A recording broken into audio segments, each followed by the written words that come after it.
بسم الله الرحمن الرحيم. الحمد لله والصلاة والسلام على رسول الله وعلى آله وصحبه ومن اهتدى بهداه وبعد. إخواني الكرام، السلام عليكم ورحمة الله وبركاته. আমরা লুমায়াতুল ইতিকাদ এই গ্রন্থ এবং শাহ উসাইমিন রাহিমাহুল্লাহর ব্যাখ্যা গ্রন্থ থেকে আলোচনা করছি। যে ধারাবাহিক আলোচনা চলছে তাতে আমরা গত সপ্তাহে আলোচনা করছিলাম সুন্নতের প্রতি উৎসাহিত করা এবং বিদআত থেকে সতর্ক করা বিষয়ে,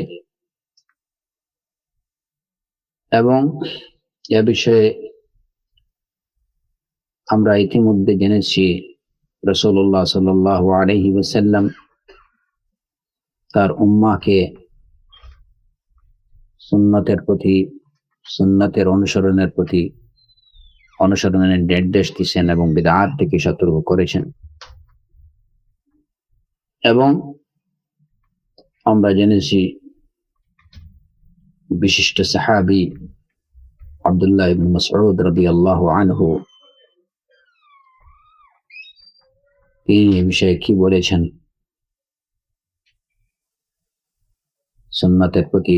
সুন্নতের অনুসরণের নির্দেশ দিয়েছেন এবং বিদআত থেকে সতর্ক থাকতে বলেছেন। তো এ বিষয়ে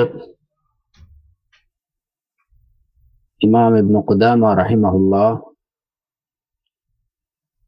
সুন্নতের অনুসরণ করা আবশ্যক, বিদআত থেকে দূরে থাকা দরকার, এ বিষয়ে তিনি ধারাবাহিকভাবে রাসূলুল্লাহ সাল্লাল্লাহু আলাইহি ওয়াসাল্লামের কথা, সাহাবায়ে কেরামের কথা, সাহাবীদের মধ্যে থেকে একজনের কথা এবং তাবেঈনদের মধ্য হতে একজন বিশিষ্ট তাবেঈনের কথা, এরপরে এ বিষয়ে তাবেঈনদের মধ্যে একজন বিশিষ্ট তাবেঈর কথা উল্লেখ করেছেন। আজকে আমরা যে বিষয়টা এখানে পড়ব সেটা হচ্ছে যে এ বিষয়ে তারগীব ফিস সুন্নাহ তাহযীর মিনাল বিদআহ সম্পর্কে বিশিষ্ট তাবেঈ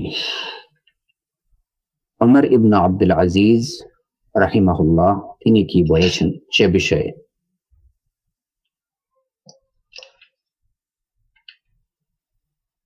ওমর ইবনে আব্দুল আজিজ রাহিমাহুল্লাহ অন্যতম তাবেঈ।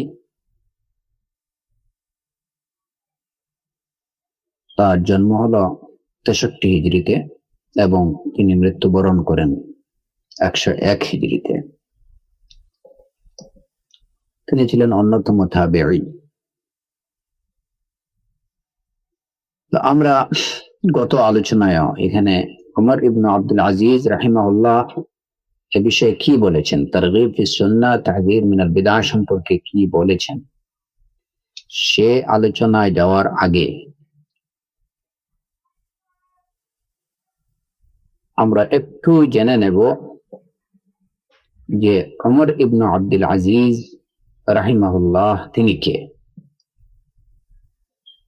এই আলোচনার উদ্দেশ্য হলো যে যখন আমরা জানব যে কথাটা কার, তিনি কোন মাপের লোক, কি ধরনের লোক, তখন তার কথার গুরুত্বটা আমরা কাউকে যত বেশি জানবো তার কথার গুরুত্ব ততটুকু বেশি উপলব্ধি করতে পারবো ইনশাআল্লাহ। আর যদি আমরা কাইল সম্পর্কে যদি না জানি তাহলে তার কথার গুরুত্ব উপলব্ধি করতে পারবো না। এই কারণে সবকিছুতেই দেখা যায় যে যখন আপনি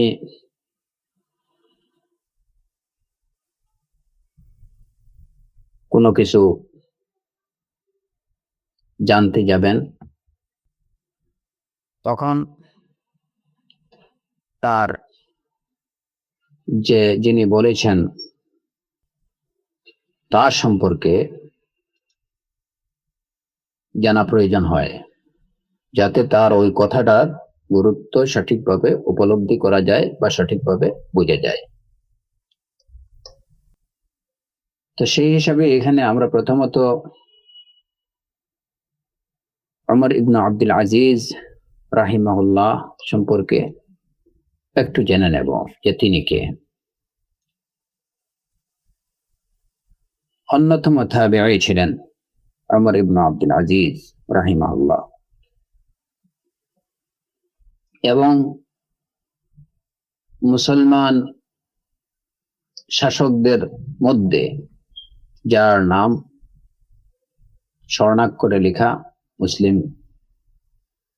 মুসলমানদের ইতিহাসে, এবং এটা প্রায় সকলেই জানেন যে ওমর ইবনে আব্দুল আজিজ রাহিমাহুল্লাহর শাসনকালে, এটা সবাই স্বীকার করে যে তার শাসনকালটা ছিল আদল এবং ইনসাফ, ন্যায় নীতির ভিত্তিতে পরিচালিত, এবং খেলাফতে রাশিদার পরে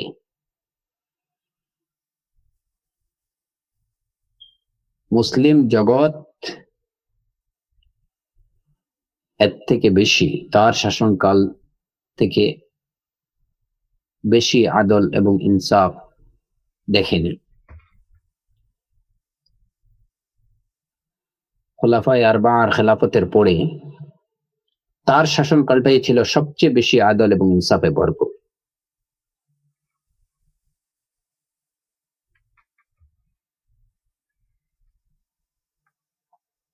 হাসান আল কাসাব রাহিমাহুল্লাহ তিনি বলেছেন যে আমি দেখছি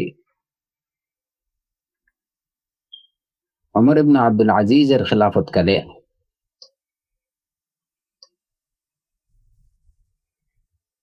উপত্যকাগুলোতে বাঘ এবং মেষ একসাথে চড়ত। আমি একদিন দেখলাম যে একটা উপত্যকায় একই সাথে বাঘ এবং মেষ একই সাথে চড়তেছে, খেয়ে বেড়াচ্ছে। তো তিনি বলেন যে আমি বললাম সুবহানাল্লাহ, যিবুন ফি গানামিন লা ইয়াদুররুহা, যে মেষপালের মধ্যে বাঘ কিন্তু তার কোনো ক্ষতি করতেছে না। একথা শুনে ওইখানে যে রাখাল যিনি ছিলেন তিনি বললেন, ইদা সালুহার রাসু ফালাইসা আলাল জাসাদি বাসুন, ইদা সালুহার রাস ফালাইসা আলাল জাসাদি বাস, যে যখন মাথা ঠিক হয়ে যায় তখন আর শরীরের কোনো অসুবিধা মনে হয় না, যদি মাথা ঠিক থাকে। ইদা সালুহার রাসু ফালাইসা আলাল জাসাদি বাসুন, তাহলে শরীরের আর কোনো অসুবিধা নেই। এখানে মাথা বলতে কি, যে জাতির নেতৃত্বে যারা আছে, জাতির নেতা যদি ঠিক থাকে তাহলে আর কোনো অসুবিধা নেই। এই কারণেই সালাফদের অনেকেই বলতেন যে যখন জাতির মধ্যে দুই প্রজাতির লোকেরা ঠিক হয়ে যাবে, সংশোধিত হয়ে যাবে, তখন জাতি সংশোধিত হয়ে যাবে। এক হলেন শাসকবৃন্দ আর দ্বিতীয় হলেন আলেমবৃন্দ। আলেমগণ যদি ঠিক হয়ে যান তাহলে সাধারণ লোকের আওয়ামুন নাস তারা এমনিতেই সংশোধিত হয়ে যাবে। আর জাতির শাসকরা যদি সংশোধিত হয়ে যায়, তাহলে সঠিক পথে চলে, তাহলে জাতি সঠিক পথে চলবে। এই একই কথা, ইযা সালাহার রাস ফালাইসা আলাল জাসাদি বাস।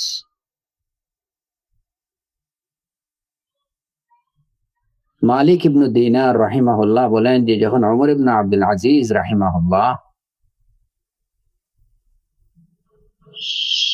শাসনকর্তা হলেন, তার খেলাফতকালে মেষচারকরা বলতো যে এই নেককার লোকটি কে,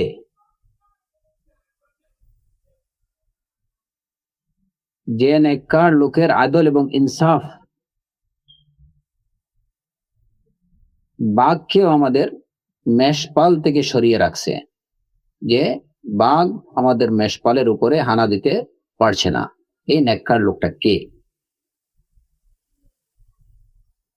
তারা খলিফা ওমর ইবনে আব্দুল আজিজ রাহিমাহুল্লাহকে উদ্দেশ্য করে বলতো। মুসা ইবনে আয়ন রাহিমাহুল্লাহ তিনি বলেন যে আমরা মেষ চড়াতাম ওমর ইবনে আব্দুল আজিজ রাহিমাহুল্লাহর খেলাফত কালে। তো বাঘ এবং মেষ একসাথে চড়তো একই জায়গায়। হঠাৎ এক রাতে আমরা দেখলাম যে আমাদের একটা মেষের উপরে বাঘ আক্রমণ করছে।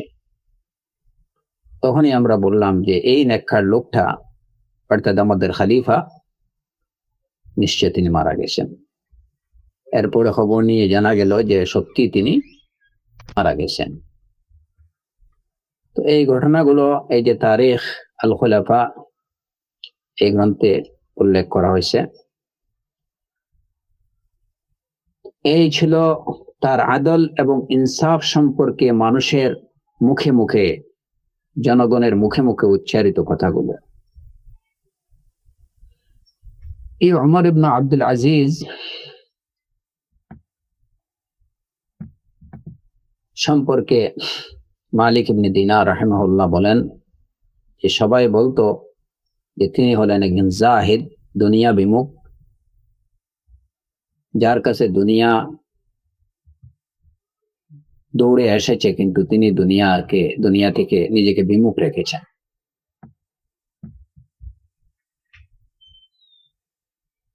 ওমর ইবনে আব্দুল আজিজ রাহিমাহুল্লাহকে অনেকে 5 নম্বর খলিফা রাশিদ বলতেন।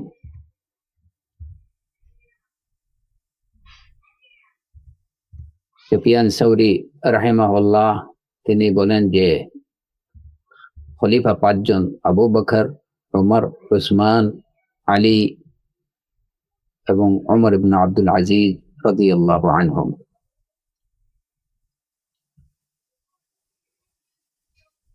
শাফিঈ রাহিমাহুল্লাহ থেকে এই ধরনের একটা কথা বর্ণিত আছে যে তিনি বলতেন যে খলিফা হলেন 5 জন, আবু বকর, ওমর, উসমান, আলী এবং ওমর ইবনে আব্দুল আজিজ রাদিয়াল্লাহু আনহুম আজমাইন। সিয়র আলামিন নুবালাতে এই কথাটা কি আছে, বর্ণিত আছে। তো ওমর ইবনে আব্দুল আজিজ রাহিমাহুল্লাহ তিনি নিজে ছিলেন খলিফা আদিল, ন্যায়পরায়ণ শাসক, দুনিয়া বিমুখ শাসক, আল্লাহ ভীরু শাসক, যে কারণে তার শাসনকালে সর্বত্র মানুষের মধ্যে ন্যায় নীতি এবং আল্লাহর ভয় বিরাজ করত মানুষের মধ্যে, জনগণের মধ্যে। কারণ শাসক কি ছিলেন? ঠিক ছিলেন, যে কারণে জনগণ সঠিক পথে পরিচালিত হচ্ছিল।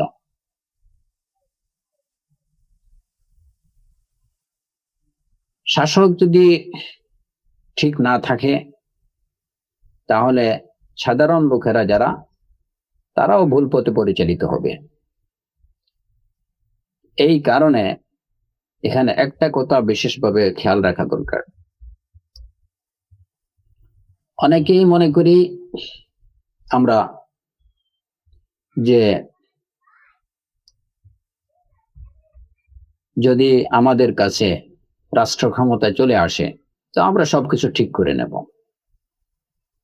এই কথাটুকু চিন্তা করার আগে প্রত্যেকের চিন্তা করা উচিত, যারা এই ধরনের চিন্তা করেন তাদের চিন্তা করা উচিত যে আমি নিজেকে কতটুকু সংশোধন করতে পেরেছি, যে আমার দ্বারা রাষ্ট্র সংশোধিত হবে, কিংবা আমি জনগণকে সঠিক পথে পরিচালনা করতে পারবো। প্রথমে নিজের অবস্থা, নিজের স্টেট ঠিক করতে হবে। তারপরে অন্যকে সংশোধনের চিন্তা। আর রাষ্ট্র ক্ষমতা এটা চেয়ে নেয়ার কোনো বিষয় না। রাষ্ট্র ক্ষমতা এটা চেয়ে নেয়ার কোনো বিষয় না। খিলাফা বা প্রতিনিধিত্ব, আল্লাহর জমিনের প্রতিনিধিত্ব, রাষ্ট্রের প্রতিনিধিত্বের দায়িত্ব, এটা আল্লাহ সুবহানাহু ওয়া তাআলা তিনি যাকে চান তাকে দান করেন। এবং এটা তার ওয়াদা যে যারা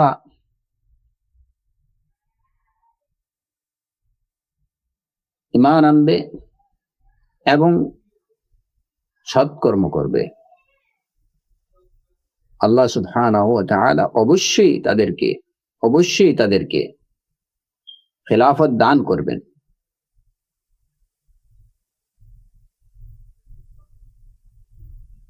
এবং পৃথিবীতে তাদেরকে সুপ্রতিষ্ঠিত করবেন, সুদৃঢ় করবেন, তাদের দিনকে সুদৃঢ় করবেন, তাদেরকে ভয়ভীতির পরিবর্তে শান্তি দান করবেন, নিরাপত্তা দেবেন।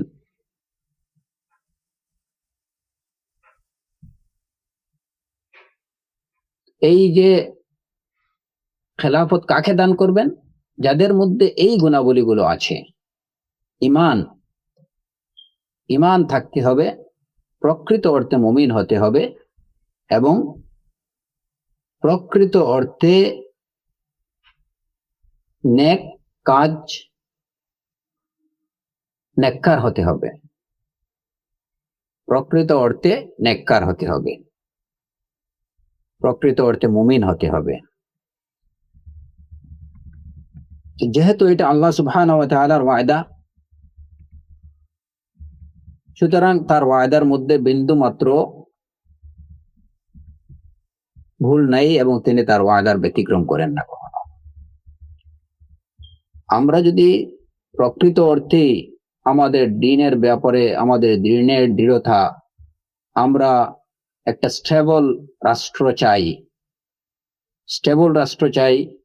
আমরা সুখ শান্তি নিরাপত্তা চাই, আমরা যদি পৃথিবীতে সুপ্রতিষ্ঠিত হতে চাই, আমরা যদি পৃথিবীতে আল্লাহর সত্যিকার প্রতিনিধিত্ব করতে চাই, রাষ্ট্রের প্রতিনিধিত্ব করতে চাই, আলা ওয়াফকাল কিতাবি ওয়াস সুন্নাহ, কোরআন এবং সুন্নাহ অনুযায়ী যদি আমরা রাষ্ট্র পরিচালনা করতে চাই, তাহলে সর্বাগ্রে আমাদের নিজেদের মধ্যে এই দুটি গুণ প্রতিষ্ঠিত করতে হবে। প্রকৃত অর্থে ঈমানদার হতে হবে এবং দ্বিতীয়ত প্রকৃত অর্থে আমাদেরকে নেককার হতে হবে।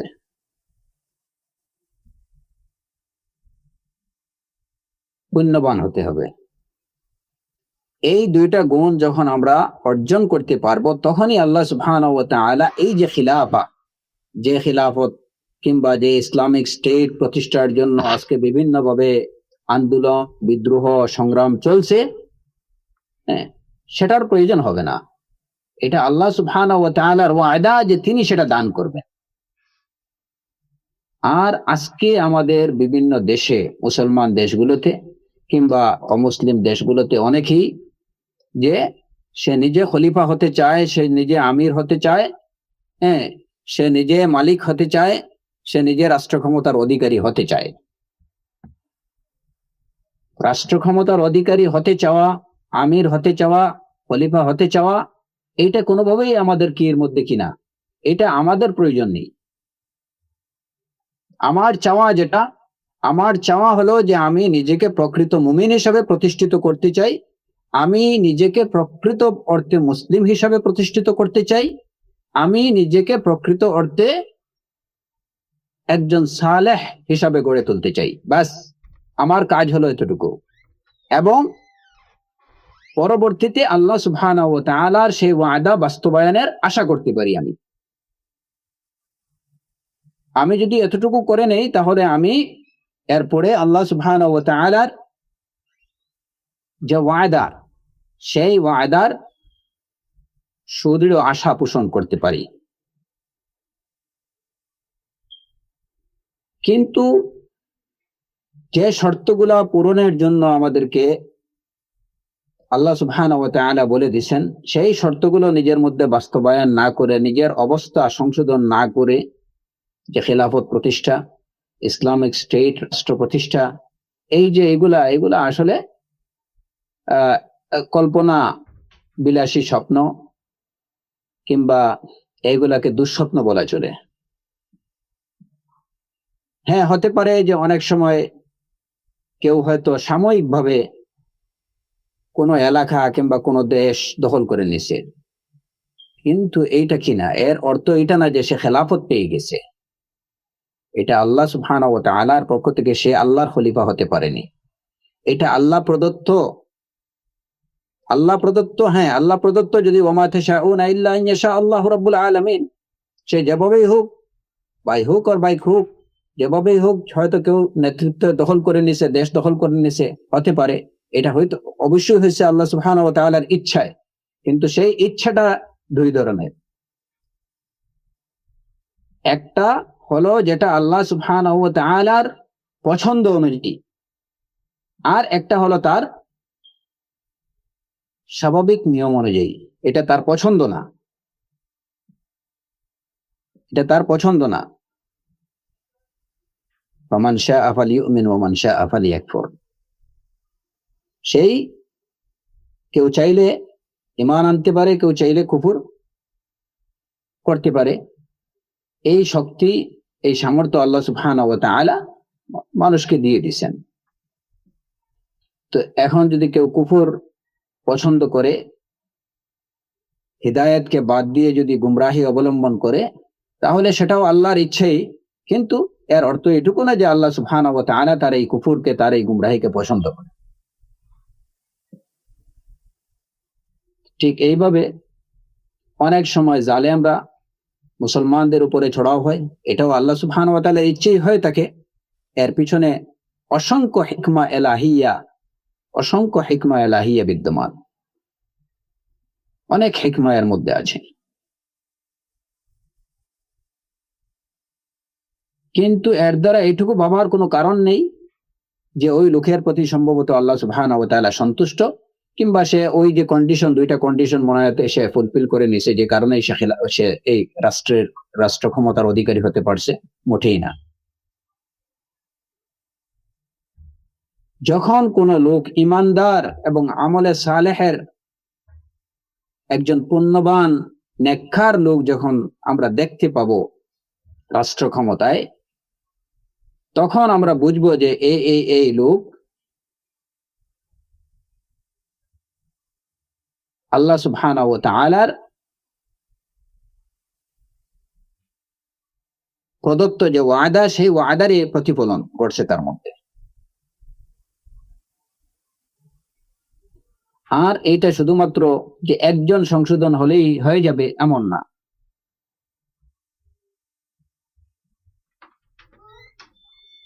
বরং যখন জাতির একটা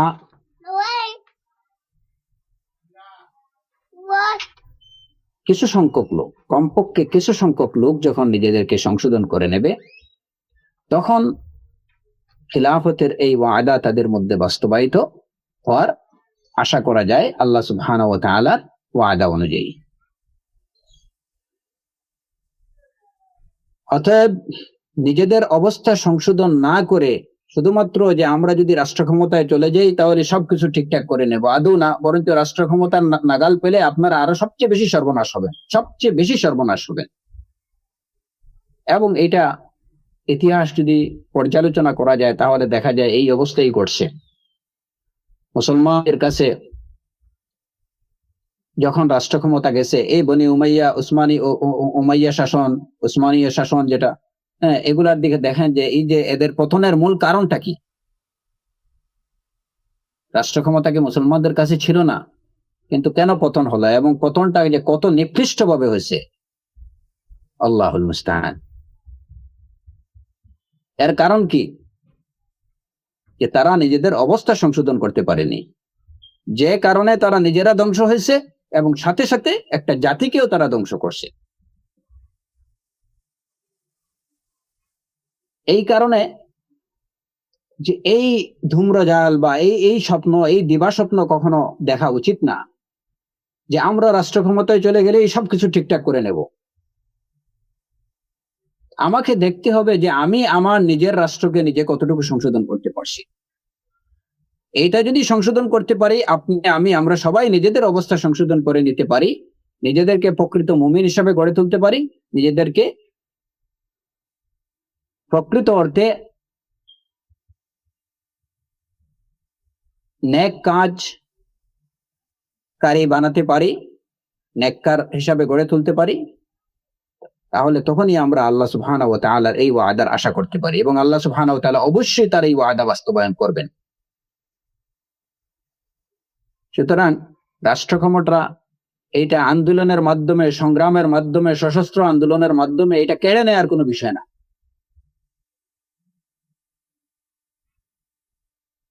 রাষ্ট্র ক্ষমতা এটা হবে আল্লাহ সুবহানাহু ওয়া তাআলা প্রদত্ত হাদিয়া, আল্লাহ সুবহানাহু ওয়া তাআলা প্রদত্ত গিফট।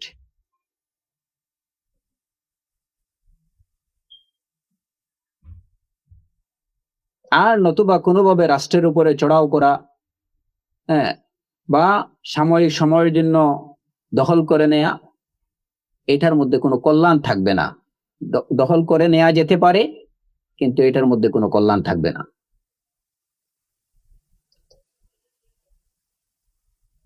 তো ওমর ইবনে আব্দুল আজিজ রাহিমাহুল্লাহ, অনেকেই বলতেন যে তিনি খলিফায়ে রাশিদ। কারণ কি? যে তার মধ্যে ইমানের যে গুণাবলীগুলো থাকা দরকার, একজন প্রকৃত মুমিন হিসাবে যে গুণাবলীগুলো থাকা দরকার, সেগুলো তার মধ্যে বিদ্যমান ছিল। তিনি ছিলেন নেককার, তিনি ছিলেন আবিদ, তিনি ছিলেন জাহিদ, তিনি ছিলেন দুনিয়া বিমুখ, এবং তার মধ্যে মুমিনের যে গুণাবলী, একজন মুসলমানের যে গুণাবলী, যে আখলাক, সেগুলো ছিল তার মধ্যে। যে কারণে আল্লাহ সুবহানাহু ওয়া তাআলা তাকে এই নিয়ামা দান করছিলেন, নিয়ামাতুল খিলাফা। ওমর ইবনে আব্দুল আজিজ রাহিমাহুল্লাহ, এই আমরা তার একটা পরিচয় পেলাম, এবং তার আরেকটা পরিচয় যে তিনি কে। আপনারা এই ঘটনা জানেন যে ওমর রাদিয়াল্লাহু আনহু, ওমর ইবনে আব্দুল আজিজ রাহিমাহুল্লাহ, তিনি মূলত ওমর ইবনে আব্দুল আজিজ, মূলত ওমর ইবনুল খাত্তাব রাদিয়াল্লাহু আনহুর বংশধর। কিভাবে?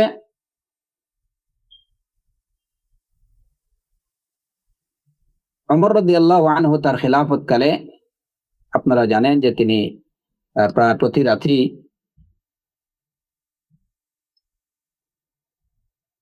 বের হতেন তার নাগরিকদের সুখ দুঃখের খবর নেওয়ার জন্য গোপনে। তো এক রাতে তিনি এক জায়গাতে গিয়ে একটু বিশ্রামের জন্য বসছেন, সাথে তার এই মাওলা সালিম। তো হঠাৎ করে ওনার কানে আসলো যে একজন মহিলা তার মেয়েকে বলছেন যে দুধের সাথে কিছু পানি মিশিয়ে নাও।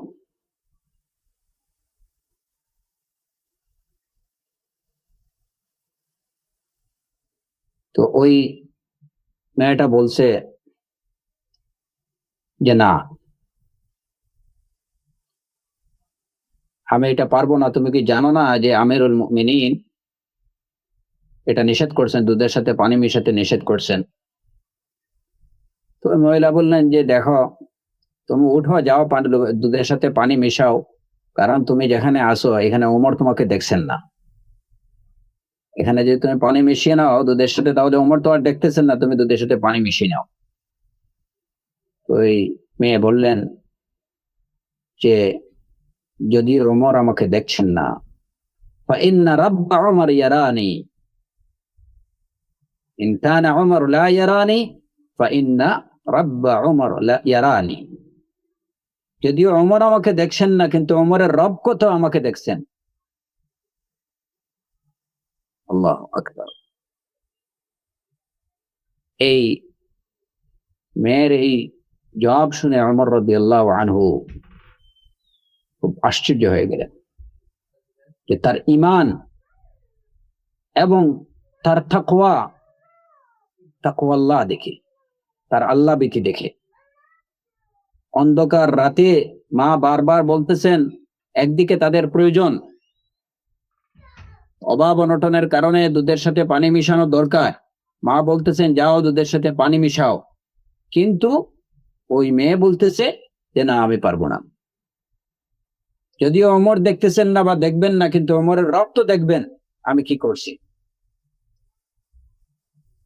তার ইমানের এই শক্তি দেখে এবং তাকওয়া দেখে ওমর রাদিয়াল্লাহু আনহু খুব আশ্চর্য হলেন। ওমর রাদিয়াল্লাহু আনহু আসলামকে বললেন যে তুমি এই জায়গাটা চিহ্নিত করে রাখো, এই ঘরটা চিহ্নিত করে রাখো।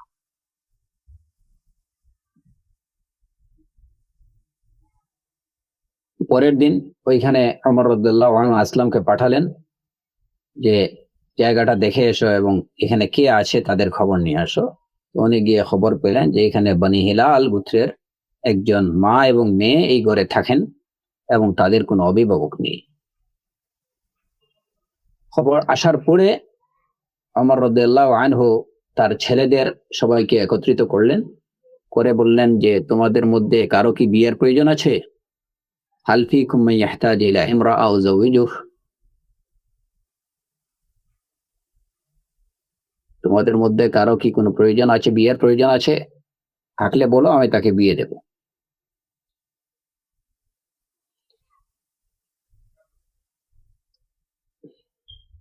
তো তার ছেলে আসিম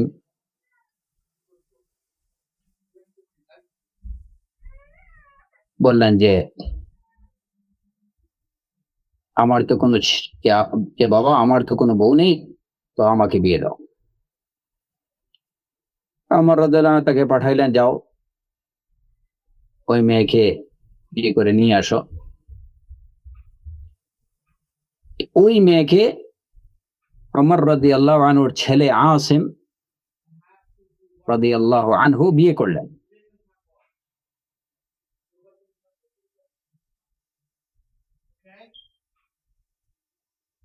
সেই মেয়ের ঘরে আরেকজন মেয়ে জন্ম নিলেন, সেই মেয়েকে বিয়ে করলেন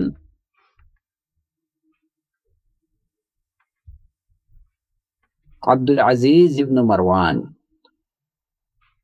হাকিম আব্দুল আজিজ ইবনু মারওয়ান, যিনি মিশরের গভর্নর ছিলেন।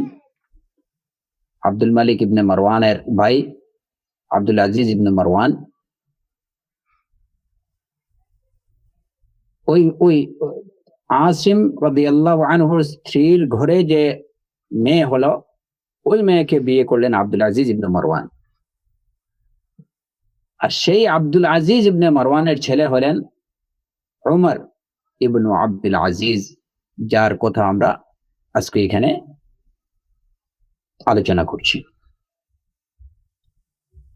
তো মূলত উমর ইবনুল খাত্তাব রাদিয়াল্লাহু আনহুর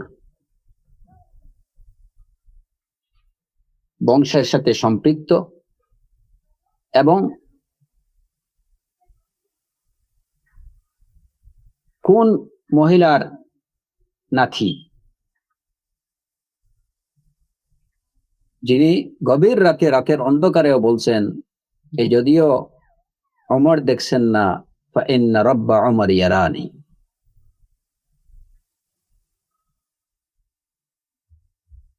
তো আসলে ওই ওই এই পরিবারেই কিন্তু তিনি লালিত পালিত হয়েছেন, ওমর ইবনু আব্দুল আজিজ রাহিমাহুল্লাহ। এই কারণে তারবিয়া, বাচ্চাদেরকে সঠিকভাবে লালন পালন করা, বিশেষ করে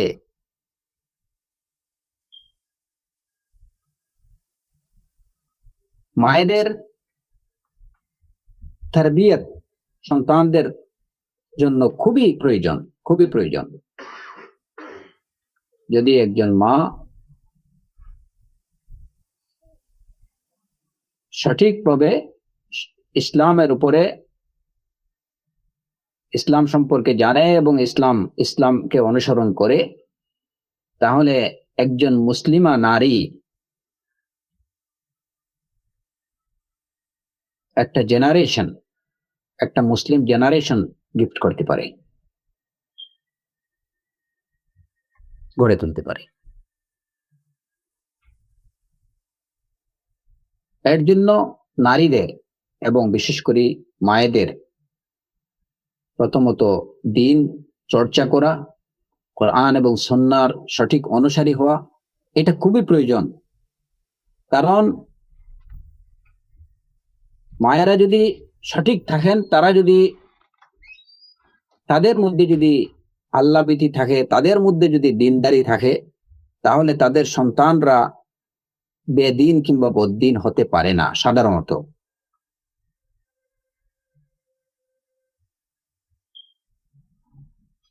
এই ফ্যামিলির যে তারবিয়ত, তাদের মধ্যে যে দিনদারি ছিল, যে তাকওয়া ছিল, এটারই কিন্তু প্রভাব অনেকটা পড়ছে এবং এখান থেকেই তিনি কিন্তু শিক্ষা পাইছেন, ওমর ইবনে আব্দুল আজিজ রাহিমাহুল্লাহ।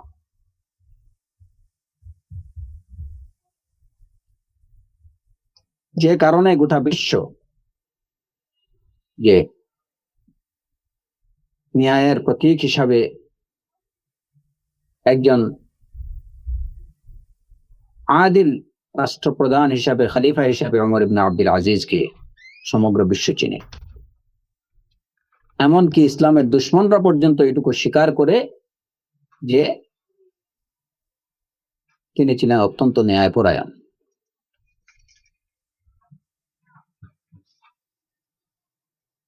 এই ঘটনা থেকে আমাদের কি জানা দরকার, যে অবশ্যই আমাদের ওই যে বাচ্চাদের তারবিয়ত এটা খুবই জরুরি একটা বিষয়। যদি কোনো ফ্যামিলি এমন হয় যে ফ্যামিলিতে কোরআন এবং সুন্নাহর প্র্যাকটিস নাই, মা বাবা মধ্যে আল্লাহ ভীতি নেই, দিনদারি নেই, নেক আমল নেই, তো ওই ওই ওই ঘর থেকে ভালো সন্তান আশা করা এটা খুবই দুরাশা। হ্যাঁ, এখান তো আল্লাহ সুবহানাহু ওয়া তাআলা চাইলে ইল্লা মাশা আল্লাহ, এগুলো ভেরি রেয়ার, কিন্তু সাধারণত ওই ফ্যামিলিকে কোনো ভালো দিনদার নেককার কোনো সন্তান আশা করা যায় না। আর যে ফ্যামিলির মধ্যে তাকওয়া আছে, দিনদারি আছে, যে মা বাবার মধ্যে দিনদারি আছে, আল্লাহভীতি আছে, তারা যদি তাদের সন্তানকে সঠিকভাবে তারবিয়ত দিতে পারেন, হ্যাঁ, তাহলে এই ফ্যামিলির সন্তানরা বেদিন বদ্দিন হওয়ার সম্ভাবনা খুবই কম।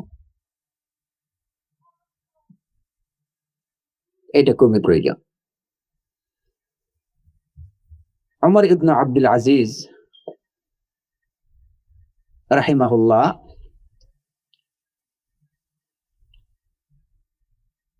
আমরা তার জীবন সম্পর্কে এই দুইটা দিক আমরা জানলাম। তারপরে যেমন এই যে সবাই এই বিষয়ে স্বীকার করেন যে ওমর ইবনে আব্দুল আজিজ রাহিমাহুল্লাহ তিনি ছিলেন মানে অত্যন্ত আবিদ এবং জাহিদ। তো এর পরিচয় পাওয়া যায়, আমি দুই একটা কি বলে আমার এই বিষয়টা আমরা শেষ করব। এবং এই আলোচনার মূল উদ্দেশ্য হলো যে পরবর্তী কথাটা ওমর ইবনে আব্দুল আজিজ যখন জানবো যে কে ওমর ইবনে আব্দুল আজিজ, তারপরের কথাটাই আমরা গুরুত্ব দেব। মূলত ওই কথার প্রতি দৃষ্টি আকর্ষণের জন্যই ওমর ইবনে আব্দুল আজিজ রাহিমাহুল্লাহ সম্পর্কে আজকে এই কথাগুলো বলা।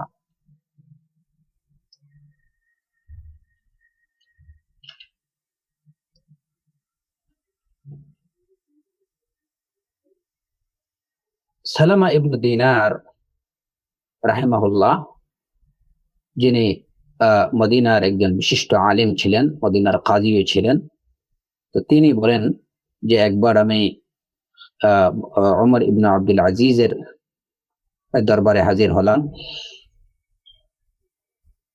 তো এই সময় আমার বয়স অনেক হয়ে গেছে এবং অনেক দিন হয় ওমর ইবনে আব্দুল আজিজের সাথে আমার সাক্ষাৎ নেই।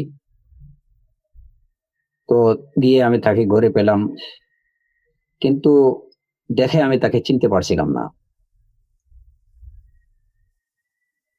কারণ আমি তাকে দেখছিলাম যখন তিনি মদিনার গভর্নর ছিলেন, তখন আমি তাকে দেখছি। কিন্তু অনেক দিন পরে আজকে তাকে দেখে আমি চিনতে পারছি না, তখন তিনি ওমর ইবনে আব্দুল আজিজ, খলিফাতুল মুসলিমিন। কারণ তার একদম অবস্থা, চেহারা নষ্ট হয়ে গেছিল, মানে অনেকটা নীরব হয়ে গেছেন, অনেক দুর্বল হয়ে গেছেন। তার চেহারার মধ্যে লাবণ্য নেই, শরীর শুষ্ক হয়ে গেছে, একদম দুর্বল হয়ে গেছেন। আর আমি যখন তাকে দেখছি মদিনাতে, তখন তিনি ছিলেন খুব হৃষ্টপুষ্ট এবং তার চেহারার মধ্যে ছিল লাবণ্য, শরীর ছিল অত্যন্ত সতেজ, মানে খুবই সুন্দর ছিলেন। তো আমি তার কাছে আমি গেলাম, যখন তার ঘরে গিয়ে আমি তাকে পুরোপুরি চিনতে পারছিলাম না। তাই আমি তাকে জিজ্ঞেস করলাম যে আপনি কি আলেস্তা আমির আল মুমিনিন ওমর ইবনে আব্দুল আজিজ, আপনি কি আমিরুল মুমিনিন ওমর ইবনে আব্দুল আজিজ? তো তিনি বললেন, বলা, হ্যাঁ আমি ওমর ইবনে আব্দুল আজিজ। তো আমি তাকে বললাম, এই সালামা ইবনে দিনার রাহিমাহুল্লাহ বলছেন যে আমি তাকে বললাম যে কি ব্যাপার, আপনার কি হয়েছে? আপনার চেহারা কি লাবণ্যময় ছিল না? আপনার শরীর কি সতেজ ছিল না? আপনার আহ চলাফেরা, জীবনযাপন, এটা কি খুবই আহ অনেক আহ আরামদায়ক ছিল না? তিনি বললেন, হ্যাঁ তা তো ছিল। তো কি হয়েছে, তুমি কি আমার মধ্যে কি চেঞ্জ তুমি দেখতে পারতেছো, কি দেখছো? সালামা ইবনে দিনার রাহিমাহুল্লাহ বলেন যে আপনি এত কিছু, এখন আমিরুল মুমিনিন, স্বর্ণ রৌপ্য সবই আপনার কাছে, সবাই অনেক কিছুর মালিক আপনি, যেখানে রাষ্ট্র ক্ষমতা আপনার কাছে, এ- এই অবস্থায় আপনার এই হালত কেন, আপনার অবস্থা এমন কেন? এখন তো আপনার কাছে অঢেল ধন সম্পদ, তাহলে আপনার অবস্থা এমন কেন? তিনি বললেন যে কি ব্যাপার, আমার কি হয়েছে তুমি সেটা বলো।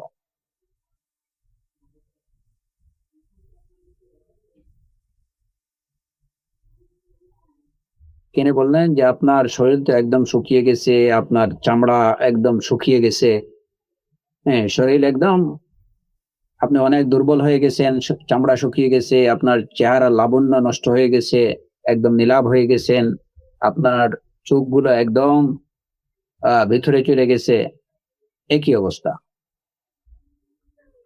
তো এই কথা শুনে ওমর ইবনে আব্দুল আজিজ রাহিমাহুল্লাহ তিনি কাঁদলেন এবং বললেন, ফাকাইফা লাউ রাআইতানি ফি কবরি বা'দা থালাথ, আমার এই অবস্থা দেখে তুমি আমাকে চিনতে পারতেছো না, তাহলে কবরের আমার ওই 3 অবস্থা যদি দেখতে, তাহলে এরপরে তুমি কি কি বলতে? যখন আমার চোখগুলা পানিতে ভেসে যেত, আমার চোখের পানিতে ভেসে যেত আমার গাল, আমার পেট ফুলে ফেটে যেত, আর আমার শরীরের উপরে পোকামাকড় চলাফেরা করতো, তুমি ওই অবস্থা যদি আমাকে দেখতে, তাহলে তুমি কি করতে?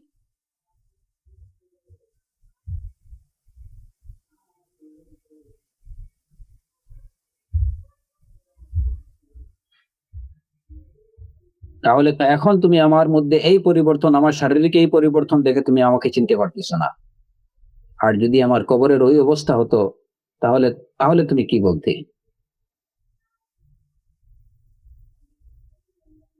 এরপরে তিনি আকাশের দিকে চোখ উঠিয়ে বললেন যে আপনার কি ওই হাদিসটা মনে নেই যে হাদিসটা আপনি বর্ণনা করছেন রাসূলুল্লাহ সাল্লাল্লাহু আলাইহি ওয়াসাল্লাম? আপনি ওই হাদিসটা আবার আমাকে শোনান। হে আবু হাজিম, আপনি ওই হাদিসটা আবার আমাকে শোনান। আমি আপনার থেকে, আপনার মুখে থেকে ওই হাদিসটা আবার শুনতে চাই।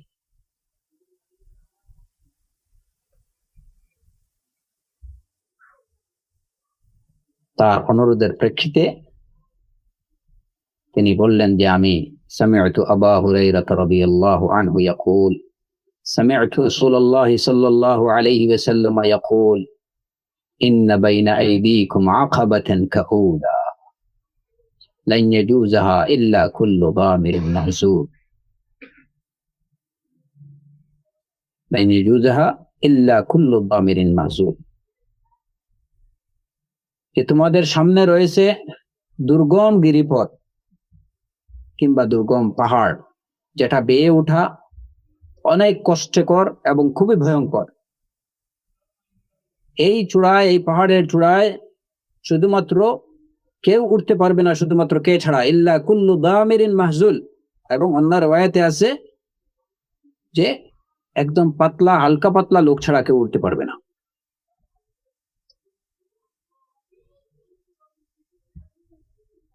দামিরিন মাহজুল হলো যে অত্যন্ত দুর্বল এবং খুবই হালকা পাতলা লোক। তো কিভাবে হালকা পাতলা? যে যারা ইবাদত করতে করতে, জিহাদ করতে, যে যাদের শরীরের চর্বি শুকিয়ে গেছে, যারা দুর্বল হয়ে গেছেন, এরাই কেবল ওই ওই ওই দুর্গম পথটা অতিক্রম করতে পারবে। লান ইয়াজুজাহা ইল্লা কুল্লু দামিরিন মাহজুল।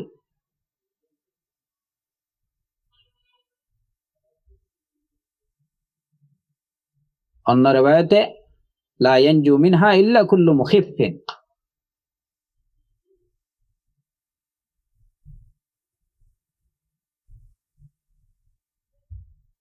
তাবরানীতে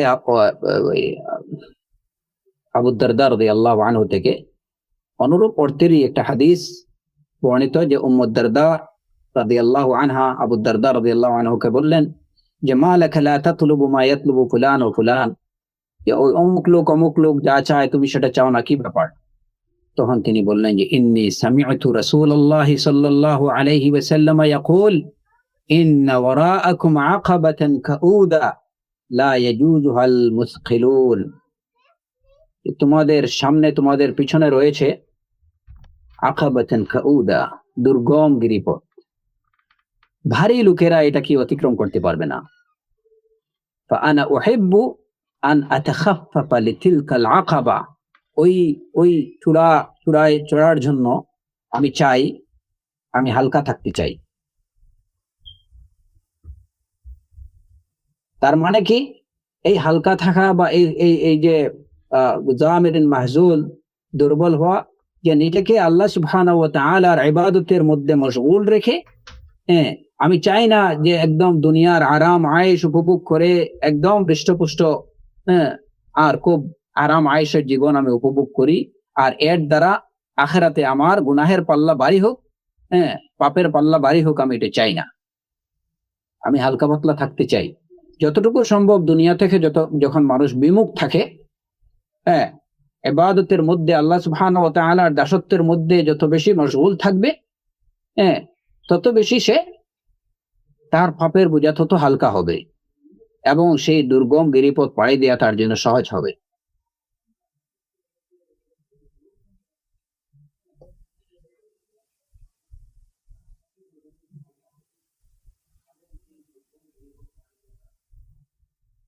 উমর ইবনে আব্দুল আজিজ রাহিমাহুল্লাহ তিনি বললেন যে এই যখন রাসূলুল্লাহ সাল্লাল্লাহু আলাইহি ওয়াসাল্লামের এই হাদিসটা তিনি আবার শুনলেন, তখন তিনি খুবই কাঁদলেন। তারপরে তিনি আবু হাজিমকে বললেন হাল তালুমুনি ইয়া আবা হাজিম ইজা আনা আহজালতু নাফসি লিতিলকাল আকাবা। ওই পথটা পাড়ি দেওয়ার জন্য যদি আমি আমার নিজেকে দুর্বল রাখি, নিজেকে হালকা পাতলা রাখি, তাহলে এর জন্য কি তুমি আমাকে দোষারোপ করবে? বাহ্যিকভাবে দেখা যায় যে মোটাসোটা লোক, বেশি বড় যারা হয়তো অনেক হেলদি, পেট মোটা, শরীর মোটা, এদের জন্য কোনো পাহাড়ের উপরে ওঠা এটা তাদের জন্য খুবই কষ্টকর। এখানে ভারী বা মোটা এটা রূপ করতে বলা হয়েছে যে কোন দিক থেকে? দুই দিক থেকে। প্রথমত যারা আল্লাহওয়ালা দিনদার লোক, যারা দুনিয়ার আরাম আয়েশের প্রতি বিমুখ, যারা এদের বেশিরভাগ কি দেখবেন, হয়তো জেনেটিক, কারো হয়তো হয়তো দেখা যায় কারো মা বাবা অনেক বড়, মানে জেনেটিক্যালি উনি অনেক হেলদি, অনেক স্বাস্থ্য, হ্যাঁ, ইটস রেয়ার। নতুবা সাধারণত আপনি দেখবেন যে যারা দুনিয়ার আরাম আয়েশ বিমুখ, ইবাদতে মগ্ন, জিহাদে মগ্ন, তালিম তাআল্লুম, এই সব কাজে যারা নিমগ্ন, এরা সব সময়, এরা আসলে যে একদম খুব মাসুলম্যান হন এমন না, খুবই দুর্বল, রোগাক্রান্ত মনে হয়। হ্যাঁ, তারপরে এরা যে খুব পেট মোটা লোক হন, এমন না। আপনারা দেখেন শেখ উসাইমিন রাহিমাহুল্লাহ, যাদেরকে আপনারা দেখছেন, শেখ উসাইমিন রাহিমাহুল্লাহ, শেখ আলবানী রাহিমাহুল্লাহ, শেখ বিন বাজ রাহিমাহুল্লাহ, এবং আমাদের অন্যান্য যে মাশায়েখরা যারা আছেন, শেখ রবি হাফিজাহুল্লাহ, হ্যাঁ, শেখ আহমদ ইয়াহিয়া আন-নাজমি রাহিমাহুল্লাহ, হ্যাঁ, তারপরে শেখ ফৌজান হাফিজাহুল্লাহ, যে এরা যে খুব মোটাসোটা লোক এমন না। এদের বেশিরভাগই একদম আহ আহ, হালকা পাতলা এবং দুর্বল প্রকৃতির লোক শারীরিকভাবে, কিন্তু মানসিকভাবে যে এরা কত স্ট্রং, আল্লাহু আকবার।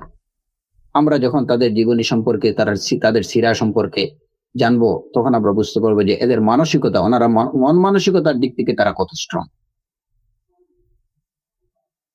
পক্ষান্তরে আহলুল বিদআ, আহলুল আহওয়া, এদের দিকে চেয়ে দেখেন। ইভেন আমাদের দেশে যে সমস্ত এই এই এই তথাকথিত ওই যে খানকাবাদী যারা আছে, বাসতাতান ফিল জিসম, বাসতাতান ফিল জিসম, কি নাদোষ নদোষ শরীর নিয়ে একটা আছে, আল্লাহুল মুস্তাআন। কেন এদের এই অবস্থা? আহলুল ইলম, আহলুত তাকওয়া, আহলুজ যুহদ, উব্বাদ, উলামাদের এই অবস্থা কেন? কারণ তারা দুনিয়ার আরাম আয়েশ এবং নিজের হেলথের প্রতি তারা এত কিনা, তাদের এত খেয়াল নেই। তাদের কনসেন্ট্রেশন, তারা সবসময় কোন জিনিসের প্রতি নিমগ্ন, কিসের মধ্যে নিমগ্ন? তালিম, তারবিয়া, ইবাদা, দাওয়া, এগুলাতে। আর এই সব কাজের মধ্যে যখন একজন মানুষ পুরোপুরি ডেডিকেটেড হয়ে যায়, তখন তার রূপ লাবণ্য, এই সেই এগুলার দিকে খেয়াল দেয়া তার পক্ষে খুবই কঠিন হয়ে যায়, যে কারণে এমনিতেই তাদের মধ্যে অনেক রোগ, সুখ, দুর্বলতা চলে আসে। এই ছিল ওমর ইবনে আব্দুল আজিজ রাহিমাহুল্লাহর অবস্থা, যে যখন তিনি কি ছিলেন, আমিরুল মুমিনিন, তখন তার এই অবস্থা দেখে আবু হাজিম বলতেছেন যে আপনার এই অবস্থা কি, এই কি দেখতেছি, অথচ আপনার কাছে টাকা পয়সার কোনো অভাব নেই, আপনার খাওয়া দাওয়াতে কষ্ট হওয়ার কথা না, আপনার রূপচর্চায় কোনো কষ্ট হওয়ার কথা না। আমাদের দেশে মাশাআল্লাহ দেখা যায়, কিংবা বিভিন্ন দেশেই, যে যারা হয়তো কিছুদিন রাষ্ট্র ক্ষমতার বাইরে থাকেন, হ্যাঁ, তখন তাদের অবস্থা সুবহানাল্লাহ ওজন অনেক কমে যায়, কিন্তু রাষ্ট্র ক্ষমতায় পার হয়তো 2-3 মাসের মধ্যেই দেখা যায় যে মাশাআল্লাহ একটা বিরাট পরিবর্তন, ওয়েট অনেক বেড়ে গেছে, তারপরে সুবহানাল্লাহ, মানে সব দিক থেকে রূপ, শরীর স্বাস্থ্য সব দিক থেকে বেশ ইমপ্রুভ, অনেক ইমপ্রুভ হয়ে যায় তাদের। আর ওমর ইবনে আব্দুল আজিজ রাহিমাহুল্লাহর বিষয় হয়েছে এর বিপরীত। তো এইটাই হলো আল্লাহ ওয়ালাদের ক্ষেত্রে এমনই হয়।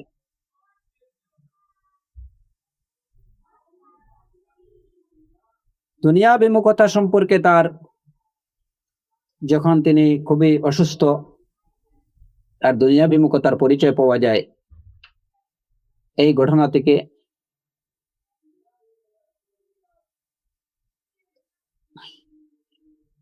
যে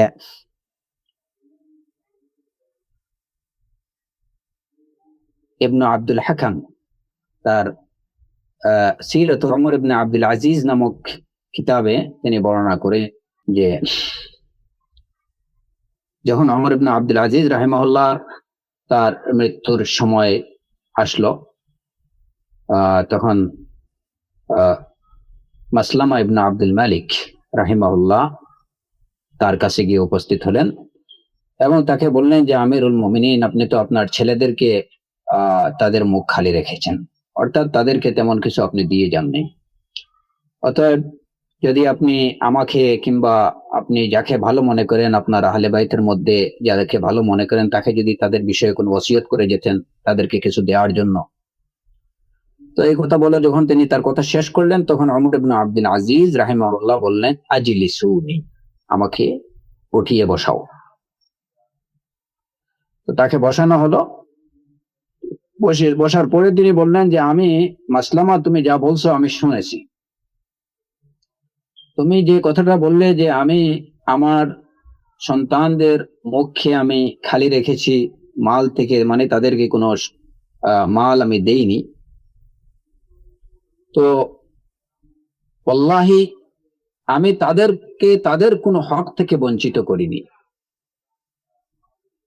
তাদের যে প্রাপ্য, যেটা আমি তাদেরকে সেটা দিয়েছি, আর যেটুকু তাদের প্রাপ্য না, এ ধরনের কিছু দেয়া, তাদেরকে দেওয়ার কোনো হক আমার নেই। কিন্তু তাদের যেটুকু প্রাপ্য ছিল আমি সেটা থেকে তাদেরকে বঞ্চিত করিনি, আর যেটুকু তাদের প্রাপ্য না আমি এমন কিছু তাদেরকে দেইনি। আর মাসলামা, তুমি যেটা বললে যে যদি আমি তোমাকে কিংবা আহলে বাইতের মধ্যে যাকে আমি ভালো মনে করি তাকে যদি তাদের সম্পর্কে কোনো ওসিয়ত করে যেতাম, তো তোমার এই কথা সম্পর্কে আমার কথা হচ্ছে যে আমার ওসি এবং আমার ওলি হলেন তাদের ব্যাপারে আল্লাহ আল্লাযী নাযালাল কিতাবা বিল হক ওয়া হুয়া ইয়াতাওয়াল্লাস সালিহিন, যে আল্লাহ সত্য সহকারে কিতাব নাজিল করেছেন এবং যিনি সালেহিনদের, নেককারদের হেফাজতকারী, যিনি নেককারদের তত্ত্বাবধানকারী, নেককারদের ওলি যিনি, তিনি কি করেন, ওয়া ইয়াতাওয়াল্লাস সালিহিন, যারা নেককার তিনি তাদের হেফাজত করেন, তিনি তাদের তত্ত্বাবধান করেন, তিনি তাদের দেখাশোনা করেন। সুতরাং তাদের ব্যাপারে আমি অন্য কাউকে ওসিয়ত করে যাওয়ার কোনো প্রয়োজন মনে করি না। তাদের ওলি এবং ওলি হিসাবে তাদের জন্য আল্লাহ যথেষ্ট। কারণ কোরআনে কারীমে আল্লাহ সুবহানাহু ওয়া তাআলা বলছেন ওয়া হুয়া ইয়াতাওয়াল্লাস সালিহিন, সালিহিন যারা নেক কাজ করে তাদের অভিভাবক, তাদের দেখাশোনা আল্লাহ সুবহানাহু ওয়া তাআলা করেন। অতএব মাসলামা, তুমি জেনে রাখো যে আমার সন্তানদের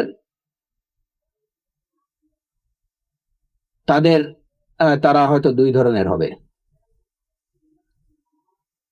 হয়তো তারা নেককার হবে, আল্লাহ বিরু হবে। যদি তাই হয় তাহলে অবশ্যই আল্লাহ সুবহানাহু ওয়া তাআলা তার ফজল এবং করমে তাদেরকে অমুখাপেক্ষী বানাবেন, তাদেরকে মানুষের মুখাপেক্ষী করবেন না। তারা হতদরিদ্র থাকবে না, মানুষের কাছে তাদেরকে হাত পাততে হবে না। যদি তারা কি হয়, তারা যদি সালেহ হয়, তারা যদি নেককার হয়, তারা যদি মুত্তাকি হয়, তাহলে অবশ্যই আল্লাহ সুবহানাহু ওয়া তাআলা তার ফদলে, তার রহম এবং করমে তাদেরকে অমুখাপেক্ষী বানিয়ে দেবেন। কারো কাছে তাদের হাত পাততে হবে না, এবং তাদের একটা চলার পথ করে দিবেন।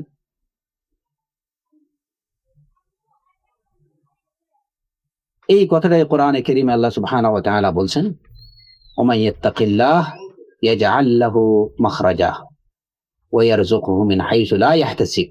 যে আল্লাহকে ভয় করে, আল্লাহ সুবহানাহু ওয়া তাআলা তাকে একটা পথ বের করে দেন এবং তাকে রিজিক দান করেন হাইসু লা ইয়াহতাসিব, যেখান থেকে সে রিজিক পাওয়ার কল্পনাও করতে পারে না, ওই জায়গা থেকে তাকে রিজিক দেন। ওমর ইবনে আব্দুল আজিজ রাহিমাহুল্লাহ তিনি এই কথাই বলছেন যে আমার ছেলেদের দুই অবস্থা হবে, হয়তো তারা যদি মুত্তাকি হয়, সালেহ হয়, তাহলে ফাসায়ুগনিহিমুল্লাহু মিন ফাদলি, আল্লাহ সুবহানাহু ওয়া তাআলা তাদেরকে গনি করে দেবেন। তারা কারো মুখাপেক্ষী থাকবে না, কোনো মানুষের মুখাপেক্ষী থাকবে না। আর যদি তারা কি হয়, দুষ্ট প্রকৃতির হয়, তারা বদকার হয়, তাদের মধ্যে আল্লাহ ভীতি না থাকে, তারা যদি পাপী তাপী হয়, তাহলে আমি চাই না যে আমি প্রথম ওই ব্যক্তি হই যে লোক তাদেরকে তাদের গুনাহের কাজে সাহায্যকারী হিসেবে আমি সাহায্যকারী হতে চাই না। যদি আমার ছেলেরা দুষ্ট প্রকৃতির হয়, বদকার হয়, তারা যদি গুনাহগার হয়, তাহলে আমি চাই না যে কিছু মাল রেখে যে তাদেরকে পাপের কাজে তাদের সাহায্যকারী হতে চাই না আমি।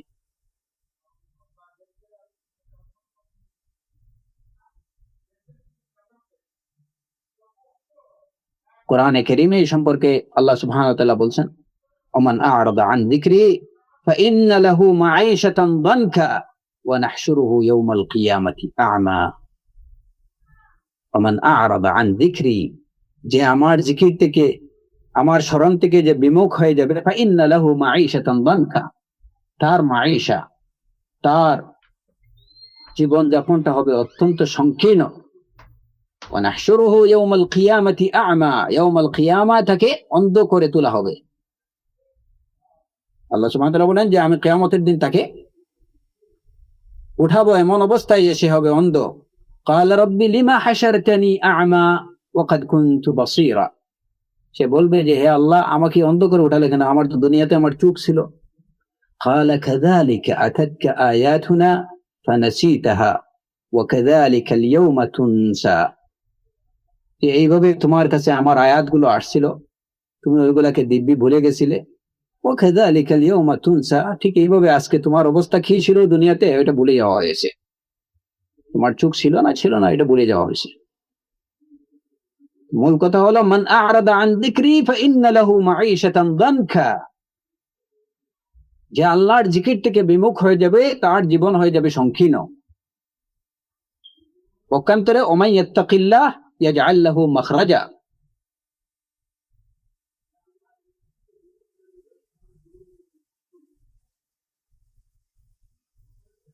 যে আল্লাহকে ভয় করবে, আল্লাহ সুবহানাহু ওয়া তাআলা তার জীবন চলার পথ সুগম করে দেবেন।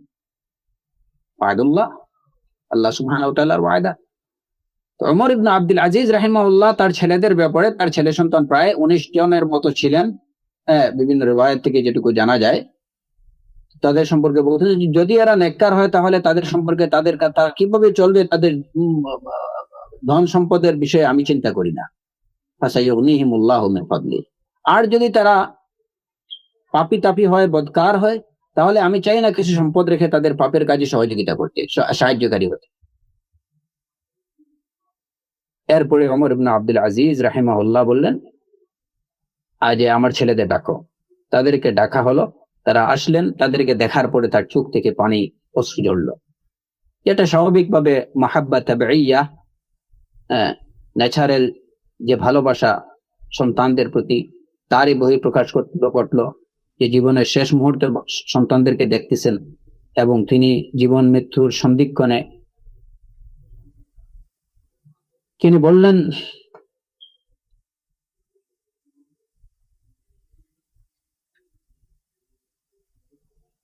কাঁদলেন অনেক সময়, তারপরে তিনি বললেন তাদের দিকে চেয়ে যে হে আমার ছেলেরা, আমি তোমাদের জন্য অনেক ভালো কিছু রেখে গেছি, কারণ তোমরা যখন এই সমাজে চলাফেরা করবে, যখনই কোনো মুসলমানের নিকট দিয়ে অতিক্রম করবে অথবা কোনো আহলুজ জিম্মার পাশ দিয়ে যাবে, তখন অবশ্যই তারা মনে করবে যে তাদের উপরে তোমাদের একটা হক আছে। কারণ কি, যে আমি তাদের প্রতি কোনো অন্যায় অবিচার করিনি, সেই কারণে আমার ছেলে হিসাবে তোমাদের প্রতি যখন তোমরা কোনো মুসলমানদের পাশ দিয়ে যাবে কিংবা আহলুজ জিম্মার পাশ দিয়ে যাবে, তখন তারা নিজে থেকে মনে করবে যে তোমাদের প্রতি তাদের কোনো কিছু করণীয় আছে। এবং এইটাই হলো সবচেয়ে বড় কল্যাণ তোমাদের জন্য, যেটা আমি রেখে যাচ্ছি। তোমাদেরকে কেউ গালি দেবে না, তোমাদেরকে দেখলে কেউ তিরস্কার করবে না, তোমাদেরকে দেখলে কেউ নাক ছিটকাবে না, তোমাদেরকে দেখলে কেউ বলবে না যে মুখের বাচ্চা, এটা বলবে না। আমি এই কাজটুকু করে গেছি।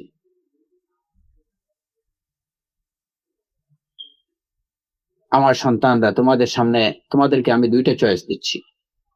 একটা হচ্ছে যে হয়তো তোমরা আমার কাছে সম্পদ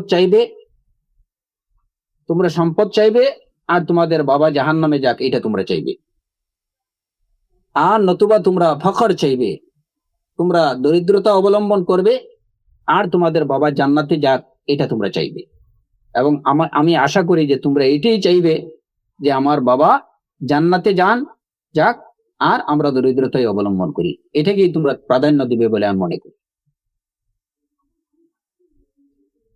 এরপরে তিনি তাদের দিকে চেয়ে বললেন, দোয়া করলেন, আসামাকুমুল্লাহ, রাযাকাকুমুল্লাহ, আল্লাহ তোমাদের হেফাজত করুন, আল্লাহ তোমাদেরকে রিজক দান করুন।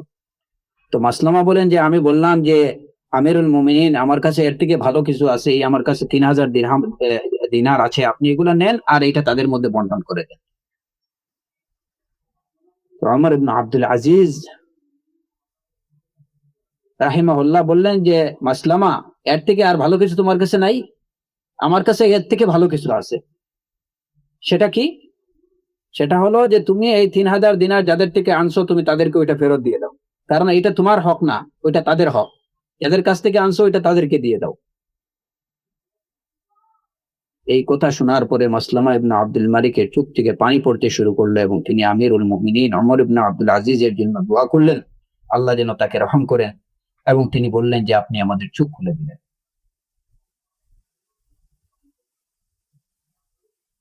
ওমর ইবনে আব্দুল আজিজ রাহিমাহুল্লাহর মৃত্যুর পরে মানুষরা দেখছে যে তার ছেলেরা কারো মুখাপেক্ষী হয়নি, কারো কাছে তাদের হাত পাততে হয়নি।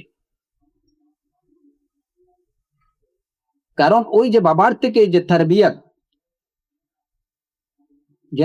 যে শিক্ষা তারা পাইছেন, সন্তানদেরকে যে ওসিয়ত তিনি করে গেছেন, সেটাই ছিল তাদের জন্য মূল্যবান সম্পদ।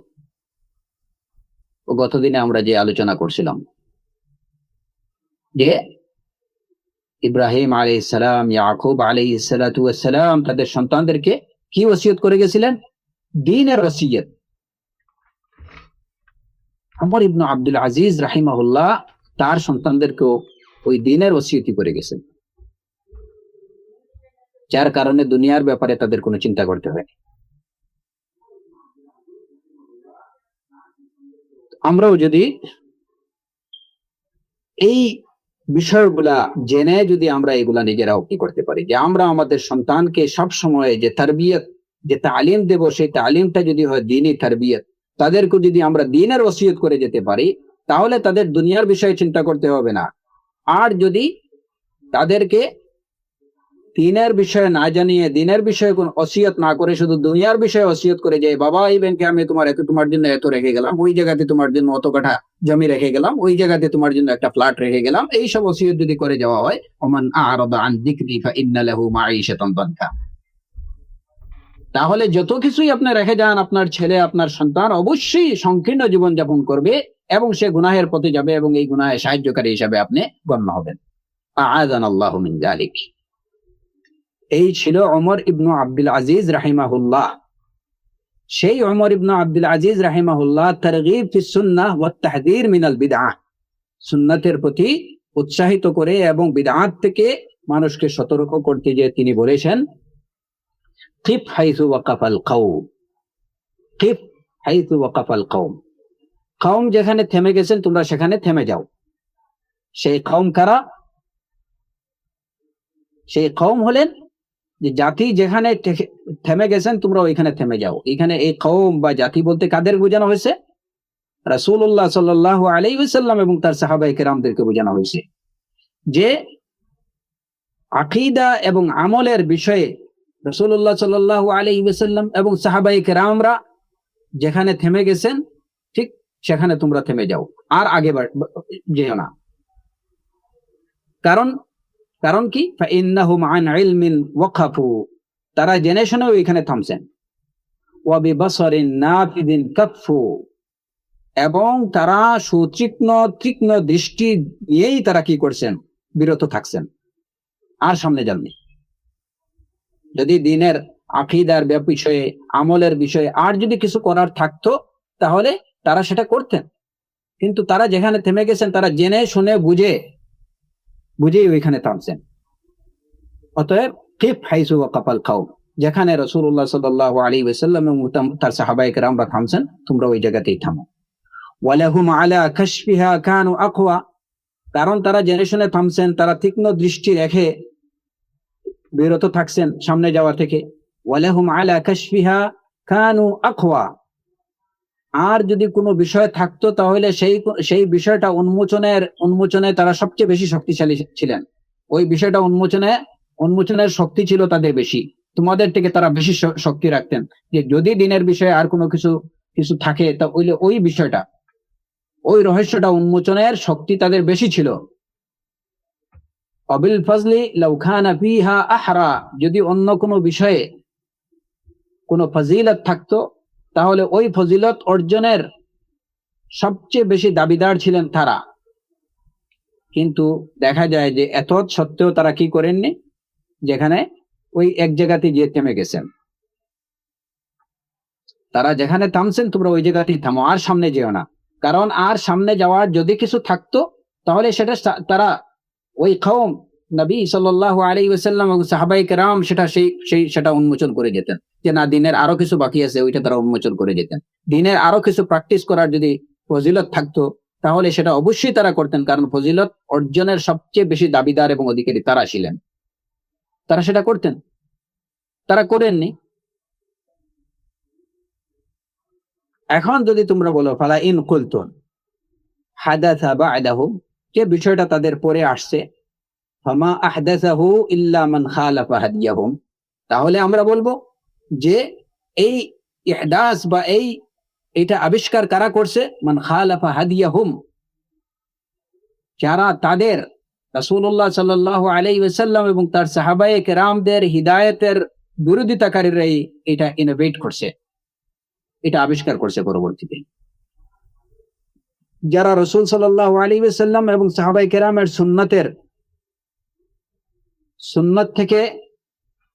সুন্নত বিরোধী যারা, তারাই এইগুলো আবিষ্কার করছে। অথচ দ্বীনের আকীদা এবং আমলের ক্ষেত্রে যা কিছু প্রয়োজন সে সব কিছুর বিবরণ রাসূলুল্লাহ সাল্লাল্লাহু আলাইহি ওয়াসাল্লাম এবং তার পরবর্তীতে তো সাহাবায়ে কিরাম রিদওয়ানুল্লাহি আলাইহিম আজমাইন সেসবের সুস্পষ্ট বিবরণ এবং বর্ণনা তারা দিয়ে গেছেন। ওয়ালাকাদ ওয়াসাফু মিনহু মা ইয়াশফি, যে বিবরণ তারা দিয়ে গেছেন এটা কি? এটার মধ্যেই শিফা, এটি যথেষ্ট। ওয়া তাকাল্লামু মিনহু বিমা ইয়াকফি, এবং সে বিষয়ে যা বলার তারা যথেষ্ট বলে গেছেন, আর কিছু বলার প্রয়োজন নেই।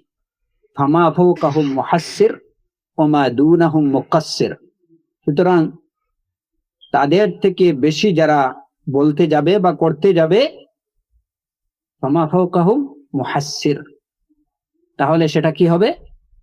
অতিরঞ্জন। আর এর থেকে যদি কেউ কম করতে যায়, ফামা দুনাহুম মুকাসসির, তাহলে সে দ্বীনের মধ্যে ত্রুটিকারী। লাকাদ কাসসারা আনহুম কওমুন ফাজাফাউ, তারা যতটুকু করছেন, তারা যা বলছেন এর থেকে যারা কম করছে যে জাতি ফাজাফাও, তারা পাপ করছে, তারা অন্যায় করছে। ওয়াতাজাওয়াজাহুম আখারুনা ফাগালাও, আর এমন কিছু লোক আছে, জাতি আছে, যে যারা রাসূলুল্লাহ সাল্লাল্লাহু আলাইহি ওয়াসাল্লাম এবং সাহাবায়ে কেরাম যা বলছেন, যা করছেন, যেখানে গিয়ে থেমছেন, ওই জায়গা থেকে অতিক্রম করে আরো সামনে অগ্রসর হয়ে গেছে। ফাগালাও, এরা অতিরঞ্জন গুলো করে ফেলছে। ওয়া ইন্নাহুম ফীমা বাইনা যালিকা লাআলা হুদাম মুস্তাকিম, আর তারা ছিলেন এই তাকসির এবং গুলুর মধ্যখানে হিদায়াত সিরাতে মুস্তাকিমের উপরে। তারা ছিলেন রাসূলুল্লাহ সাল্লাল্লাহু আলাইহি ওয়াসাল্লাম এবং সাহাবায়ে কেরামরা ছিলেন গুলু এবং তাকসির, ইফরাত এবং তাফরিতের মধ্যখানে হিদায়াত সিরাতে মুস্তাকিমের উপরে ছিলেন। এই কথাটা থেকে আমরা কি জিনিস পেলাম, যে উমর ইবনে আব্দুল আজিজের মতো একজন তাবিঈ, অত্যন্ত মর্যাদাবান একজন তাবিঈ, তিনি বলছেন যে যেখানে দ্বীনের ব্যাপারে যেখানে গিয়ে রাসূলুল্লাহ সাল্লাল্লাহু আলাইহি ওয়াসাল্লাম থেমে গেছেন, সাহাবায়ে কেরামরা যেখানে থেমে গেছেন, এর থেকে সামনে বাড়ো না, এর থেকে বেশি করো না, এর থেকে কম করো না। কারণ তারা জেনে শুনে ওই জায়গাতে থামছেন। যদি এর থেকে ফজিলতপূর্ণ আর কোনো আমল থাকতো, এর থেকে ফজিলতপূর্ণ বা এর থেকে বেশি প্রয়োজনীয় যদি কোনো আকীদা থাকতো, তাহলে অবশ্যই তারা সেই আকীদা পোষণ করতেন কিংবা সেই আমল তারা করতেন। কিন্তু তারা করেননি, জেনে শুনেই করেননি। এই কথা এটা না যে তারা না জেনে, যে এই সময় তারা জানেননি বা বিষয়টা সম্পর্কে তাদের কোনো ধারণা ছিল না, এই কারণে তারা এটা করেননি, না, তারা জেনে শুনে এটুকু করেননি। সুতরাং এখন যদি কোনো কিছু দ্বীনের ব্যাপারে নতুন কোনো আকীদার উদ্ভাবন করা হয়, নতুন কিছু আমলের উদ্ভাবন করা হয়, তাহলে এর অর্থ কি? এর অর্থ হলো এইটুকু দাবি করা যে রাসূলুল্লাহ সাল্লাল্লাহু আলাইহি ওয়াসাল্লাম এই ফজিলত অর্জন করতে পারেননি, সাহাবায়ে কেরামরা এই ফজিলত অর্জন করতে পারেননি, এবং সবচেয়ে বড় কথা হলো যে এই বিষয়টা সম্পর্কে তাদের কোনো ধারণাই ছিল না, যে তাদের কোনো জ্ঞান ছিল না। তো যেখানে সাহিবুল শরিয়ার জ্ঞান নেই শরীয়ত সম্পর্কে, আপনি ওই জ্ঞানের অধিকারী হয়ে গেলেন কোথা থেকে? এই জ্ঞান, এটা কি শরীয়তের জ্ঞান, না এটা শয়তান প্রদত্ত জ্ঞান? এটা যে কোনো সাধারণ বিবেকবান একজন লোক বুঝতে পারবে যে যেখানে সাহিবুল শরিয়া, যেখানে রাসূলুল্লাহ সাল্লাল্লাহু আলাইহি ওয়াসাল্লাম শরীয়তের মধ্যে এই যে বিষয়টাকে ইন্ট্রোডিউস করেননি, আপনি বুঝলেন যে এটা এটা এটা ফজিলতপূর্ণ, আপনি শরীয়তের নামে এটাকে চালাই দিতে চাইলেন। এটা কি কখনো শয়তান, এটা এটা ইলমু শরিয়া হবে, বা এটা কি শরীয়ত হবে, না এটা এটা এটা এটা হবে শয়তানের জ্ঞান? অবশ্যই এটা হবে শয়তান প্রদত্ত। এবং এরূপ কিছু করার, দিনের মধ্যে নতুন কিছু সংযোজন করার অর্থ হলো যে রাসূলুল্লাহ সাল্লাল্লাহু আলাইহি ওয়াসাল্লাম এবং সাহাবায়ে কেরাম থেকে নিজেকে বেশি জ্ঞানী বলে দাবি করা, তাদের থেকে বেশি নিজেকে আবিদ বলে দাবি করা, ইবাদত গুজার বলে দাবি করা, তাদের থেকে বেশি নিজেকে ফজিলত অর্জনকারী বলে, দ্বীনের ফজিলত অর্জনকারী বলে দাবি করা, তাদের থেকে বেশি নিজেকে দ্বীনের ব্যাপারে বিচক্ষণ এবং বুদ্ধিমান বলে দাবি করা, এটা কোনো আহমক ছাড়া আর কেউ এটা করতে পারে না। আমাদের কাজ হলো যেখানে তারা থেমে গেছেন ঠিক ওই জায়গাতেই আমরা থামবো। আমরা এর থেকে লা নাজিদু আলা হাদা ওয়ালা নানকুস, তা থেকে চুল পরিমাণ আমরা বেশি করব না, কমও করব না। যদি কেউ বেশি করে তাহলে সে গুলু করলো, যদি কেউ কম করে তাহলে সে ত্রুটি করলো। বেশি করা এটা যেভাবে পাপ, কম করাটাও পাপ। আমরা যেভাবে আছে ওইভাবেই রাখবো, এই হলো। এবং এইটার উপরে থাকাটা, এটাই হচ্ছে সিরাতে মুস্তাকিমের অনুসরণ, এটাই হচ্ছে হিদায়া। সুতরাং দ্বীনের ব্যাপারে এই যে কথাটা, এটা খুব সাধারণ কোনো কথা না। এই কথার বাস্তবতা, এই কথাটা থেকেই কিন্তু মুসলমানরা আজকে সরে যাওয়ার কারণে মুসলিম উম্মাহ আজকে বিভিন্ন দলে উপদলে বিভক্ত। প্রত্যেকে নিজের মন অনুযায়ী, নিজের আইডিয়া অনুযায়ী, নিজের খেয়াল খুশি অনুযায়ী দ্বীনের মধ্যে এমন কিছু দ্বীনের নামে সংযোজন করতেছে, কিংবা দ্বীন থেকে অনেক কিছু বিয়োজন করতেছে, বাদ দিতেছে, যে না এটা মাসালিহ মুরসালা, সময়ে প্রেক্ষাপট, বাস্তবতা, এইসব মিলিয়ে এটা এখন চলে না।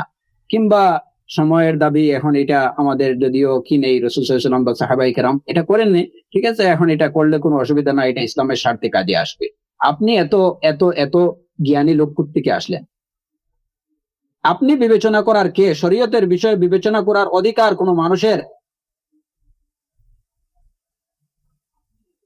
এটা কোনো সাধারণ এটা কোনো মানুষের মানুষের কি হতে পারে না, অধিকার নেই। যা বিবেচনা করার সেটা বিবেচিত হয়ে গেছে। আল ইয়াউমা আকমালতু লাকুম দীনাকুম ওয়া আতমামতু আলাইকুম নি'মাতি ওয়া রাদিতু লাকুমুল ইসলাম দীনা। আর যা পৌঁছানোর রাসূলুল্লাহ সাল্লাল্লাহু আলাইহি ওয়াসাল্লাম পৌঁছে দিয়ে গেছেন, উম্মতের জন্য যা কিছু দরকার, যা কিছু কল্যাণকর সবকিছু তিনি বলে গেছেন। যা কিছু অকল্যাণকর, উম্মতের জন্য যা কিছু ক্ষতিকর, সে বিষয়ে উম্মতকে সতর্ক করে গেছেন। এমন কোন বিষয় বাকি নেই উম্মতের জন্য যেটা কল্যাণকর, যে বিষয়ে রাসূলুল্লাহ সাল্লাল্লাহু আলাইহি ওয়াসাল্লাম তার উম্মতকে যে বিষয়টা করার নির্দেশ দিয়ে যাননি। আর তাদের জন্য ক্ষতিকর এমন কোনো বিষয় নাই যে বিষয়ে তাদেরকে সতর্ক করে যাননি। সুতরাং দিনের ব্যাপারে ভালো বা মন্দ কোনো বিষয়ে এখন আর বিবেচনা করার কোনো বিন্দুমাত্র অবকাশ নেই, বিন্দুমাত্র অবকাশ নেই। খিফ হাইসু ওয়াকাফাল খাউফ, খিফ হাইসু ওয়াকাফাল খাউফ, এই কথাটা আমাদের প্রত্যেকের এবং নিজেদের বাচ্চাদেরকে এক্স্যাক্টলি এইভাবে আমি মনে করি যে এটাকে মুখস্থ করে দেওয়া উচিত। এবং আমাদের আবাল বৃদ্ধ বনিতা, পুরুষ মহিলা প্রত্যেকেরই এই কথাটা একদম মুখস্থ করে দেওয়া দরকার। খিফ হাইসু ওয়াকাফাল খাউফ, যেখানে নবী সাল্লাল্লাহু আলাইহি ওয়াসাল্লাম এবং সাহাবায়ে কেরামরা দ্বীনের বিষয়ে যেখানে গিয়ে থেমে গেছেন, ঠিক ওই জায়গাতেই থেমে যাও। আর আগেও বেরো না, পিছনে যেও না, ওই জায়গাতে থেমে যাও। এটি দ্বীন এবং এটি হচ্ছে সিরাতে মুস্তাকিম। তো আল্লাহ সুবহানাহু ওয়া তাআলা আমাদেরকে দ্বীনের ব্যাপারে আকীদা, দ্বীনের আকীদা, আমল সবকিছুর ব্যাপারেই ঠিক ওই জায়গাতে থেমে যাওয়ার তৌফিক দান করুন, যে জায়গাতে রাসূলুল্লাহ সাল্লাল্লাহু আলাইহি ওয়াসাল্লাম এবং তার সাহাবায়ে কেরামরা থামছেন। আমরা যেন দ্বীনের মধ্যে কোনো ধরনের কমি বেশি না করি, দ্বীনের মধ্যে গুলু কিংবা তাকসীর থেকে আল্লাহ সুবহানাহু ওয়া তাআলা বেঁচে থাকার তৌফিক আমাদের সবাইকে দান করুন। ওয়া আখিরু দাওয়ানা আলহামদুলিল্লাহি রাব্বিল আলামিন ওয়া সাল্লাল্লাহু আলা নাবিয়িনা মুহাম্মদ ওয়া আলা আলিহি ওয়া সাহবিহি আজমাইন।